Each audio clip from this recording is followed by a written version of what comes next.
Assalamu alaikum wa rahmatullahi wa barakatuh, dear viewers. Once again, we are meeting. Today, our second class of the comparison of adjectives. और इसमें rule number 3 हमने पढ़ लिए थे और अब दोबारा इसका रूल नंबर 4 और 5 और इर्रेगुलर जो एडजेक्टिव्स हैं उसके बारे में डिस्कस करेंगे। तो आइए शुरू करते। बिस्मिल्लाहिर्रहमानिर्रहीम।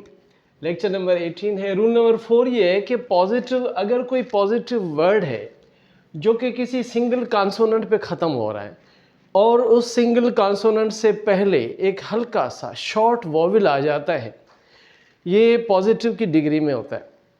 जब हम उसे कंपैरेटिव में ले जाएंगे तो उस जो साइलेबल वर्ड है पॉजिटिव का, उसका आखिरी जो सिंगल कॉन्सोनेंट होगा और उससे पहले proceeded by a short vowel होगा, तो उसको जब हम कंपैरेटिव में ले जाएंगे उसका लास्ट कॉन्सोनेंट डबल कर देंगे।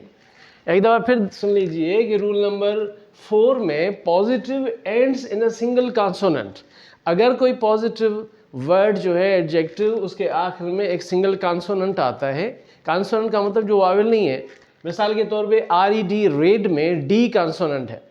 अगर ये कंपैरेटिव में जाएगा तो ये लास्ट वाला कॉन्सोनेंट इसलिए डबल होगा कि उस डी उस वो जो सब्जेक्ट है उसके आखिरी कॉन्सोनेंट से पहले एक शॉर्ट वॉवेल है। शॉर्ट वॉवेल शॉर्ट नहीं होता, लेकिन उसका साउंड जो है बहुत हल्का होता है। मिसाल के तौर पे आर के साथ ED है, आर रेड है। अगर ये रेड RED जो है, ये साउंड रेड पढ़ते हुए ई का साउंड नहीं आता लेकिन रेड आता है, तो इसलिए उसको जब कंपैरेटिव में जाएंगे तो उसका लास्ट कॉन्सोनेंट जो डी है रेड का, डबल डी करके उसमें ER मिला देंगे, ये हो जाएगा रेड से रेडर, डबल डी हो जाएगा और रेडेस्ट में REDDEST हो जाएगा। तो इसकी एक एग्जांपल रेड है। दूसरा BIG, बिग है। बिग का मतलब बड़ा होता है और बिग में जी जो है वो जब कंपैरेटिव में जाएगा तो डबल जी होकर ER लगेगा, ये हो जाएगा बिगर। इसी तरह से फिर बिगेस्ट में डबल GEST हो जाएगा। इस तरह से हॉट वर्ड है। हॉट में टी जो है उससे पहले एक एक शॉर्ट वॉवेल है O, तो हॉट हम पढ़ते हैं तो डबल डी करके ER लगाएंगे तो ये कंपैरेटिव हॉटर हो जाएगा और HOTTEST हॉटेस्ट हो जाएगा। फिर थिन में भी इसी तरह से एन जो है कॉन्सोनेंट सिंगल है, उससे पहले एक शॉर्ट वॉवेल आ रहा है तो थिन को डबल एन करके थिनर कर देंगे और थिनेस्ट कर देंगे। इसी तरह से सेड, SAD, सेड का जो लास्ट में डी आ रहा है, ये भी डबल डी करके इसको ER सेडर कर देंगे और डबल DEST सेडेस्ट हो जाएगा सुपरलेटिव में। इसी तरह से FAT, फैट जो है मोटा जिसे कहते हैं फैट, ये डबल TER फैटर हो जाएगा और डबल TEST फैटेस्ट हो जाएगा। तो रूल नंबर 4 में ये था कि अगर कोई एडजेक्टिव पॉजिटिव में उसका कॉन्सोनेंट सिंगल कॉन्सोनेंट है, उससे पहले शॉर्ट वॉवेल आ रहा है, तो कंपैरेटिव सुपरलेटिव बनाते हुए उस आखिरी कॉन्सोनेंट को डबल करके EREST लगा देंगे। तो मेरे ख्याल में ये आपको अच्छी तरह से आ गया होगा समझ में। तो हम रूल नंबर 5 में चलते हैं। रूल नंबर 5 में था कि अगर कोई ऐसा एडजेक्टिव जो कि मोर देन वन साइलेबल हो, तो फिर कंपैरेटिव में उससे पहले मोर लगाएंगे और आखिरी वाले में मोस्ट लगा देंगे सुपरलेटिव में। मिसाल के तौर पे प्रॉपर वर्ड है, प्रॉपर, इसमें 2 साइलेबल हैं तो हम इसे प्रॉपरर नहीं कहेंगे लेकिन इसको मोर प्रॉपर, मोस्ट प्रॉपर कर देंगे। इसी तरह से वर्ड डिफ़िकल्ट, डिफ़ी में 1 और कल्ट 2, ये 2 साइलेबल हो गए तो मोर डिफ़िकल्ट, मोस्ट डिफ़िकल्ट हो जाएगा। इसी तरह से लर्न के बाद ED लगा हुआ है तो लर्नेड होता है, यानी अ कल्चर्ड, एजुकेटेड, लिटरेट पर्सन उसको कहते हैं लर्नेड, तो मोर लर्नेड हो जाएगा और मोस्ट लर्नेड हो जाएगा। ब्यूटीफुल वर्ड है, इसमें वो देयर आर 3 साइलेबल्स हैं तो हम इसको मोर ब्यूटीफुल और मोस्ट ब्यूटीफुल में ले जाएंगे। स्प्लेंडिड, इसमें अगर एस को अलग करें तो स्प्लेंडिड यानी 3 साइलेबल आ जाते हैं तो इसका मतलब शानदार होता है, तो मोर स्प्लेंडिड और मोस्ट स्प्लेंडिड हो जाएगा। लास्ट वर्ड में करेजियस है, करेजियस, करेजियस, इसमें 3 साइलेबल हैं तो हम इसको मोर करेजियस और मोस्ट करेजियस कर देंगे। तो लिटरली हमारे पास 5 रूल्स थे जो हमने इससे पहले की क्लास में भी 17 यानी लेक्चर नंबर 17 में बताया था कि अगर कोई सिंगल एडजेक्टिव है उसमें EREST लगा देंगे, तो कंपैरेटिव सुपरलेटिव हो जाएगा। अगर उसमें ई मिला हुआ हो तो उसमें कंपैरेटिव में आर और एस टी उसके सुपरलेटिव में बना देंगे। और अगर कोई ऐसा वर्ड हो जिसके आखिर में वाई आ रहा हो, वाई से पहले कॉन्सोनेंट हो, तो वाई को आई में चेंज करके ई आर कंपैरेटिव में, ई एस टी सुपरलेटिव में लगा देंगे। और रूल नंबर 4 ये था कि अगर कोई सिंगल कॉन्सोनेंट वर्ड उसके आखिर में सिंगल ऐसा एडजेक्टिव है जिसके आखिर में सिंगल कॉन्सोनेंट आ रहा है, उससे पहले शॉर्ट वावल हो रहा है, तो कंपैरेटिव में उस सिंगल कॉन्सोनेंट को डबल करके ई आर और डबल करके ई एस टी लगा देंगे उसके सुपरलेटिव में। और रूल नंबर 5 जो था वो ये था कि if there are more than one syllable हो तो उसके कंपैरेटिव में मोर और सुपरलेटिव में मोस्ट लगाते हैं। ये इसके 5 रूल्स थे। अब आते हैं कि इरेगुलर कंपैरिजंस कौन से होते हैं। ये तो रेगुलर कंपैरिजन थे जिसमें E R E S T आ रहा था या मोर और मोस्ट आ रहा था, ये तो मोस्टली होते हैं। लेकिन कुछ ऐसे हैं जिनकी तीनों फॉर्म्स चेंज हैं। अब आते हैं उसके जिक्र पे, please come on the board. तो इरेगुलर जो है, क्योंकि रेगुलर नहीं होता, मिसाल के तौर पे पॉजिटिव, कंपैरेटिव, सुपरलेटिव डिग्रीज में पहला लफ्ज़ आता है गुड या वेल, दोनों का मतलब होता है अच्छा। तो गुड वेल का कंपैरेटिव हम बनाएंगे बेटर और सुपरलेटिव बनेगा बेस्ट। तो ये हो जाएगा अच्छा, बहुत अच्छा और बेहतरीन हो जाएगा। इसके बाद बेड, BAD बेड जो है इसका मतलब गंदा है। अंग्रेजी में बेड 3 कंफ्यूजिंग वर्ड्स है। BED बेड बिस्तर को कहते हैं, BAD बेड जो है वो गंदे को कहते हैं, और एक है BADE जो बिड का सेकेंड फॉर्म होता है, इसका मतलब ऑर्डर देना।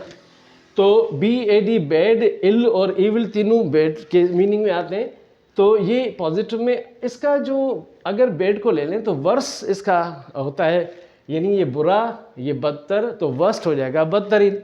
इसी तरह से लिटिल का मतलब नो है, लेकिन बहुत कम होने को भी कहते हैं कि लिटिल का जो कंपैरेटिव वो लेस होगा, और लेस और लेसर दोनों होते हैं, और आखिरी में लीस्ट, यानी न होने के बराबर, बहुत कम, थोड़ा सा या बिल्कुल भी नहीं। उसके बाद आता है मच।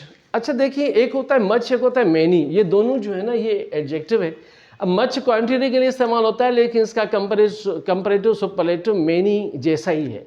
मच अगर क्वांटिटी में लेते हैं तो मच, मोर, मोस्ट, यानी मच माने ज़्यादा, मोर उससे ज़्यादा, मोस्ट सबसे ज़्यादा। इसी तरह से मैनी जो है वो ये काउंटेबल नाउन्स में आता है। काउंटेबल जो नाउन्स होते हैं जिसको गिन सकते हैं उसमें मैनी आएगा, लेकिन उसका भी कंपैरेटिव और सुपरलेटिव इसी तरह से होगा। जैसे मच क्वांटिटी में मोर मोस्ट होता है, इसी तरह से मैनी का भी मोर मोस्ट होता है। इसके बाद वर्ड आता है लेट, LATE, लेट। अब लेट का मतलब होता है देर से होना। अगर ये टाइम से रिलेटेड है तो लेट, उसके बाद लेटर, LATER, इसके मतलब बाद में, और लेटेस्ट यानी कि लेटेस्ट न्यूज़ जैसे कहते हैं। तो इस लिहाज से ये हो जाएगा। लेकिन अगर पोजीशन की बात होगी, लेट माने आखिरी हो जाएगा, तो लेटर बाद में जिसका जिक्र आएगा, लास्ट सबसे आखिर में हो जाएगा।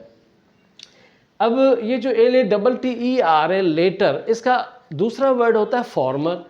अगर लेटर LATTER लेटर यानी बाद वाला, और अगर इसको फॉर्मर पहले वाले में लाएंगे तो 2 एग्जाम्पल देते हैं। Of Nadeem and Asghar. तो of Nadeem and Asghar the latter is more intelligent than the former, यानी इसमें जो लेटर बाद वाला है वो पहले वाले से होशियार होगा। और यहाँ पे लास्ट पोजीशन के लिए है, तो इसलिए लेट जो है टाइम के लिए लेट, लेटर लेटेस्ट होता है। और अगर इसको पोजीशन में लेना है तो लेट, लेटर LATTER बाद वाला, और लास्ट आखिरी वाला। उसके बाद आता है ओल्ड वर्ड। आमतौर पर कहते हैं I am old of 60 years, he is 60 years old, यानी कि, लेकिन वहाँ पे उसकी मीनिंग बूढ़ा नहीं होता, एज होता है। ओल्ड का मतलब होता है बूढ़ा या उम्र में बड़ा, ओल्डर उससे बड़ा, और ओल्डेस्ट सबसे बड़ा। ये तो एज के लिहाज से होता है कि भाई I am 60 years old suppose, तो he is older than I हो जाएगा, या मी भी हो सकता है। तो मी और older, he is older than I, वो मेरे से उम्र में बड़ा है। ही इज़ ओल्डेस्ट, तो सबसे सीनियर या एज में बड़ा। लेकिन इसी के साथ ओल्ड में कंपैरिजन में एल्डर भी आता है। लेकिन एल्डर और एल्डेस्ट जो है, now we the English people have limited this word only in the family. मिसाल के तौर पे मेरा बड़ा भाई है तो he is my elder brother, और सबसे बड़ा एल्डेस्ट हो जाएगा। तो इस तरह से फैमिली के अंदर एल्डर और एल्डेस्ट होता है। फिर एल्डर्स भी कहते हैं, दे आर माई एल्डर्स, तो मेरे बुजुर्ग थे, यानी बड़े उम्र के लोग थे खानदान के। अच्छा, एक वर्ड फार है, फार का मतलब है डिस्टेंस, तो दूर होना। तो Hyderabad is far from here. अगर हम कहेंगे फारदर तो हम कहेंगे Karachi is farther than Hyderabad.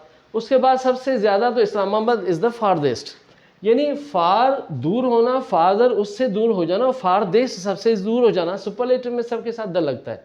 उसके बाद नाई वर्ड है, NIGH। नाई का मतलब नियर होता है, नाए, नायर, नाइएस्ट, ये ओल्ड इंग्लिश का लैंग्वेज का वर्ड है, इसलिए करीब, ज़्यादा करीब और सबसे ज़्यादा करीब हो जाएगा। अब वर्ड आता है इन का मतलब अंदर की तरफ। इन, इनर, इनमोस्ट या इनर मोस्ट। अगर कोई कमरा है उसके अंदर भी कमरा है, फिर उसके अंदर भी कमरा है, तो पहले वाला हो जाएगा इन, उसके बाद वाला इनर, और उसके अंदर वाला इनमोस्ट या इनर मोस्ट हो जाएगा। इसी तरह से वर्ड अपर, अप है, अप माने ऊपर, अपर माने उससे ऊपर, अप मोस्ट या अपर मोस्ट सबसे ज़्यादा ऊपर हो जाएगा। आउट बाहर, आउटर बाहर वाला, और दूसरा उसका कंपैरेटिव अटर भी आता है जिसका मतलब कंप्लीट है। अटर फेलियर का मतलब कंप्लीट फेलियर, नाकामी है। तो out, outer, utmost, outer most होता है। उसके बाद वर्ड आता है फोर, FORE।